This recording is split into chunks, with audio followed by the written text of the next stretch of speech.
Madame, Monsieur, bonsoir et merci d'être avec nous.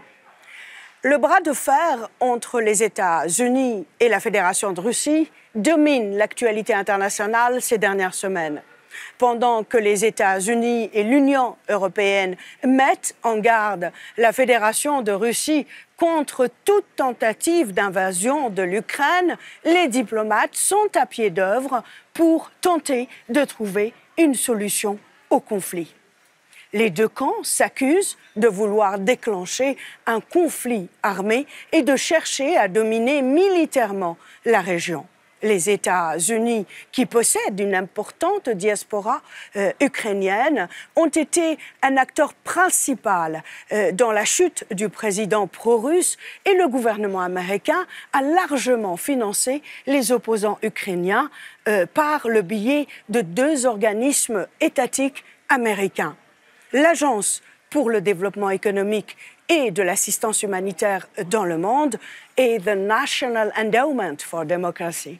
En bon français, le Fonds national pour la démocratie, un organisme voué à la défense de la démocratie ou, selon les Russes, à l'installation de régimes favorables aux Américains.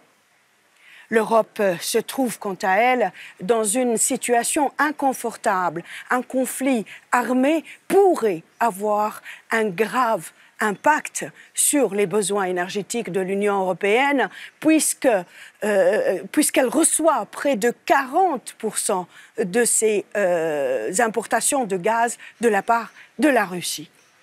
Selon des experts, l'OTAN et la Fédération de Russie relâcherait sa pression militaire à la frontière. Simple, comme bonjour, et facile, comme spasiba, vous me diriez.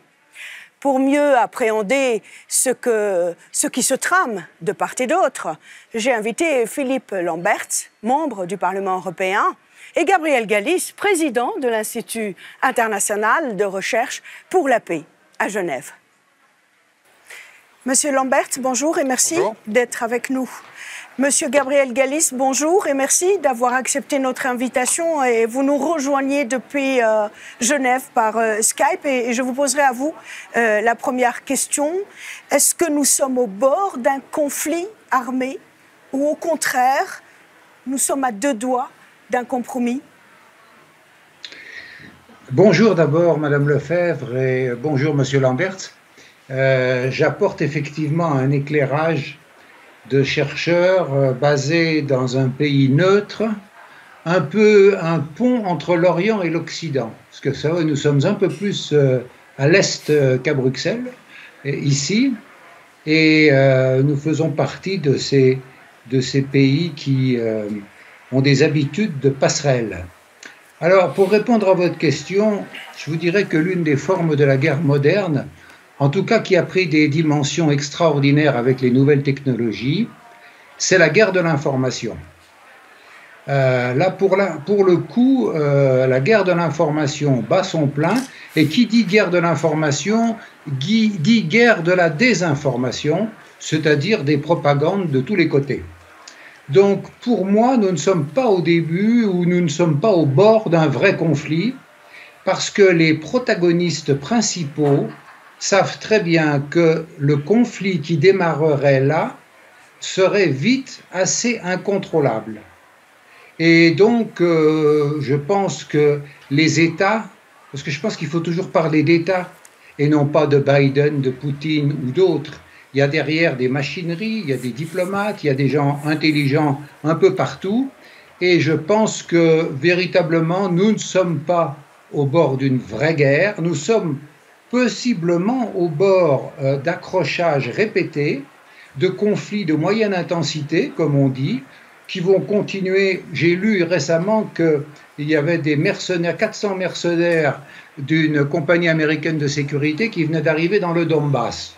Bon, les Russes vont répondre en envoyant Wagner, qui est leur propre compagnie de sécurité, voire d'autres dont je ne connais pas la nature. Donc voilà, je ne sais pas si on est au bord d'un compromis, mais tant que les armes ne tirent pas plus que ça en dehors de conflits locaux, c'est le cas dans le Donbass actuellement, on montre les muscles. Très bien. Après, on va voir si la diplomatie arrive à reprendre ses droits.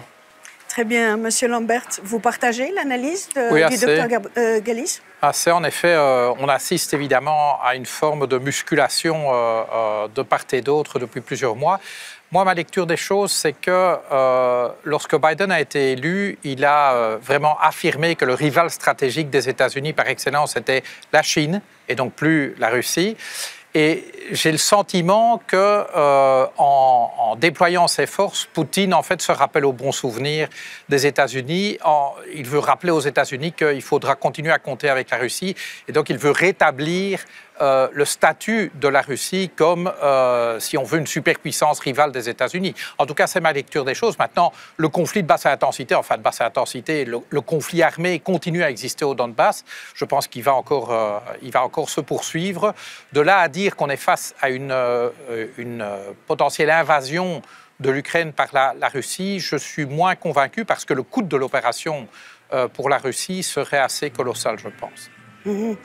Et où en est l'Union européenne dans tout ça par rapport à ce conflit russo-ukrainien ou russo-américain? Je pense qu'une fois de plus, ce qui est exposé, c'est le fait que l'ambition affichée de l'Union européenne d'être un acteur géopolitique, elle est battue en brèche par la réalité pour plusieurs raisons. D'abord, parce que l'Union européenne n'a pas une vision géopolitique commune.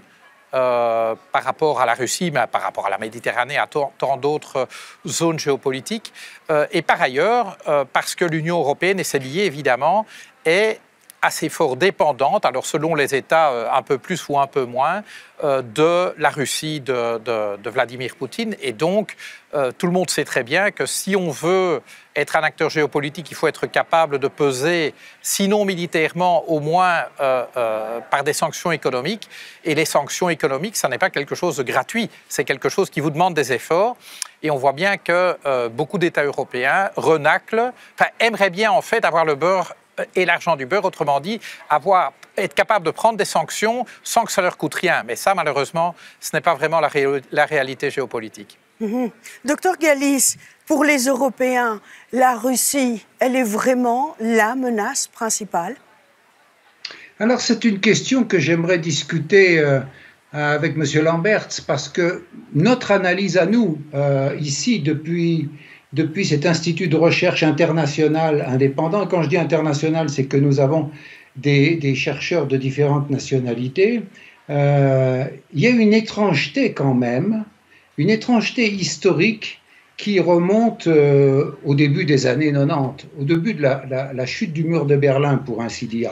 Moi, je n'arrive pas à comprendre le mur de Berlin. Rappelons 3-4 dates. Le mur de Berlin est tombé le 9 novembre 89. Le traité de Moscou, le traité dit 4+2, est signé le 12 septembre 90. Le pacte de Varsovie est dissous le 1er juillet 91.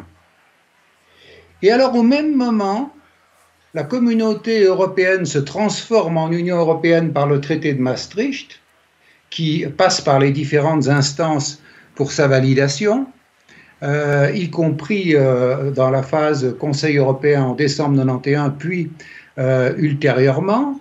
Et à ce moment-là, on voit consacré dans le traité de Maastricht l'existence de l'OTAN.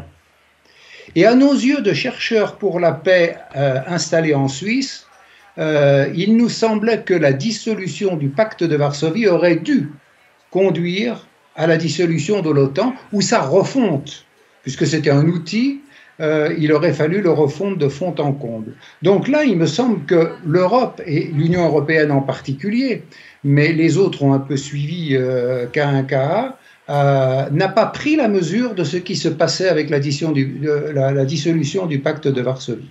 Et puis le deuxième point, alors beaucoup plus actuel, mais qui continue sur la lancée de ce qui précède, si on fait de la géopolitique réaliste, c'est-à-dire non pas de la propagande, non pas de la défense de boutiques nationalistes, chauvines, si on essaye d'avoir une vision stratégique de l'Union européenne. Quels sont aujourd'hui les deux grands blocs qui menacent économiquement, politiquement, culturellement, militairement l'Union européenne? Il y a d'un côté la puissance des États-Unis d'Amérique et de l'autre côté la Chine. Et il me semble, et il nous semble, qu'il serait intelligent, qu'il eût été intelligent que l'Europe s'associe beaucoup plus étroitement à la Russie au lieu de la précipiter dans les bras de la Chine. Je rappelle quand même que la Russie a fait de nombreuses propositions depuis Gorbatchev en 1985, en passant par Medvedev en 2008, pour une architecture commune, une maison commune de sécurité. Et chaque fois, l'Europe a tergiversé. Donc je crois qu'on a demandé plus de garanties, plus de valeurs, plus de ceci. Le dernier résultat, c'est qu'il vient d'y avoir un accord extraordinaire, un accord entre la Chine et la Russie pour des livraisons de gaz. Je ne sais pas si vous avez vu ça, ça date de 24 heures. Donc finalement, les Russes ne sont pas en manque de clients et que si nous voulons faire la fine bouche, nous pouvons nous allier à eux. Mais ça, c'est un vrai problème. Et moi, j'aimerais en discuter un peu avec M. Lamberts, parce qu'il me semble que là derrière, il y a une question que les Européens devraient se poser. En quelle mesure sont-ils les alliés des États-Unis, mais en quelle mesure pourraient-ils être aussi des alliés de la Russie? Alors voilà, donc à vous de répondre, M. Lamberts. J'ajoute seulement comment vous, ou comment les 27 perçoivent la relation qu'il faut nouer avec la Russie, au fond. Il ne vous échappera pas que, justement, les 27, c'est une réalité très diverse et qu'il n'y a pas de vision unique quant à la relation avec la Russie. Bon, premier élément, la géographie s'impose à tous. La Russie est une voisine directe de l'Union européenne et donc il est normal que l'Union européenne cherche à entretenir des relations de bon voisinage avec ses voisins, avec tous ses voisins, y compris ceux dont le régime est éloigné, très éloigné des valeurs en tout cas affirmées par les traités de l'Union européenne. Donc autant je peux suivre l'autre intervenant sur le fait que... Monsieur Galis, désolé, je cherchais votre nom. Autant je peux le suivre sur le fait que les intérêts géopolitiques de l'Union européenne ne sont pas systématiquement et automatiquement alignés avec ceux des États-Unis. Ça me semble une évidence de plus en plus flagrante. Autant de là à dire que l'Union européenne devrait faire de la Russie son allié privilégié, je pense qu'il y a là un gouffre. Je vous rappelle qu'un certain nombre d'États de l'Union européenne étaient précisément, jusqu'à la dissolution du pacte de Varsovie, occupés par l'Union soviétique. Et donc, passer du jour au lendemain... j'ai envie de dire, du statut sous la botte de l'Union soviétique à faire de la Russie notre allié privilégié, c'est quelque chose, je pense qu'il est un petit peu osé d'avancer, en tout cas pour un certain nombre de ces États membres, même si aujourd'hui, on constate que Viktor Orban, le Premier ministre hongrois, qui prend plaisir à dénoncer Bruxelles comme la nouvelle Moscou, prend un malin plaisir à aller faire la cour à Vladimir Poutine. Donc c'est un petit peu cocasse, mais donc en effet... connaissant comment est-ce que je dirais, la volonté du régime de Vladimir Poutine de diviser et d'affaiblir l'Union européenne, de là à dire qu'on devrait en faire notre meilleur allié, je pense que ce serait faire preuve, je pense, d'un petit peu de, comment est-ce que je dirais, oh, je cherche le mot. De naïveté. De naïveté, c'est exactement cela, de naïveté géopolitique. Je pense que ça, non. Par contre, faire de la Russie le grand Satan, ce n'est pas une bonne idée non plus. Est-ce qu'on n'est pas en train de jeter la Russie dans les bras de la Chine? Ça, par contre, c'est très clair que l'attitude en particulier des États-Unis fait en sorte de renforcer un axe russo-chinois qui n'est pas si évident. Parce qu'il ne faut pas non plus s'imaginer que le Parti communiste chinois et Vladimir Poutine entretiennent les meilleures relations. Ce sont des relations qui ne sont pas celles d'un voisinage naturellement pacifique. Et donc c'est vrai que l'attitude, en tout cas en particulier de Washington, peut avoir pour résultat de pousser la Russie dans les bras de la Chine. Je pense que un problème majeur de l'Union européenne est son degré de dépendance à l'égard de la Russie.